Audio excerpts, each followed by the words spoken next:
The World Cup creates a level of hype that makes rational decision-making difficult. When the tournament starts, casual money floods the market, driven more by national pride than data. This environment produces claims like this: an AI-generated prompt labeling a Switzerland win and under 4.5 goals as the safest bet on the board, assigning it a specific 7.5 out of 10 confidence rating. We are stripping away the emojis to stress test this claim against tactical realities and historical group stage data. This match serves as a case study in how to construct a structurally sound, risk-mitigated compound bet. Group B presents a clear contextual mismatch. Switzerland has an established tournament pedigree, while Qatar enters the match as a lower-tier defensive squad trying to survive. Placing a standard moneyline bet on a heavy favorite like Switzerland offers negligible returns. You are risking significant capital for a very small payout. Predicting an exact scoreline, like 2-0, increases the potential payout but introduces high statistical variance. A single lucky goal for Qatar destroys the entire position. The combo bet provides a middle ground. By combining the Swiss win with an under 4.5 goals condition, you increase the payout while building a protective buffer against unexpected scorelines. Analytical betting focuses on the optimal intersection of probability and return, seeking out positive expected value. To validate this, we have to look past the individual teams and examine the mathematical realities of the World Cup group stages. This chart displays the goal distribution across the last 3 World Cups. Matches exceeding 4 total goals are rare anomalies. The overwhelming majority of these group stage games settle into a lower scoring range. Setting a cap at 4.5 goals creates a mathematical floor. It aligns your money with historical tournament gravity, shielding you from improbable, high-scoring shootouts. By adding that under 4.5 condition, you are essentially betting that history will repeat itself, regardless of who is on the pitch.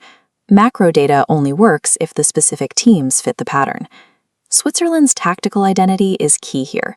Switzerland relies on deep midfield control and highly organized pressing. They are a disciplined squad that prioritizes structure over chaos. This system allows them to monopolize possession and dictate the pace of the game, preventing the match from becoming an open, end-to-end transition battle. This methodical pacing guarantees game control, but it also naturally caps their own ability to trigger a high-scoring blowout. Qatar faces the reality of being the underdog, which dictates a very specific defensive game plan. This matrix maps Switzerland's possession against Qatar's defensive discipline. Qatar uses a low block, congesting the penalty area to frustrate more talented attackers.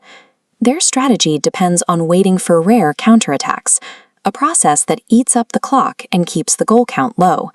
Breaking down this kind of defensive congestion requires time and patience, making an early offensive explosion from the Swiss unlikely. When an unstoppable possession force meets an unyielding defensive block, the result is almost always a slow, grinding grind. This low-event game script covers almost every realistic Swiss victory, from a 1-0 struggle to a 3-1 comfortable win. By locking in this combo, you are making a specific trade. You give up the payout from an unpredictable 5-0 win to secure a much higher probability of success. Sacrificing that extreme upside is the price for a statistically hardened advantage. Based on the data and the tactics, who should actually place this wager? This risk versus reward matrix evaluates the position's structural integrity. High-variance bettors chasing massive lottery ticket payouts should avoid this.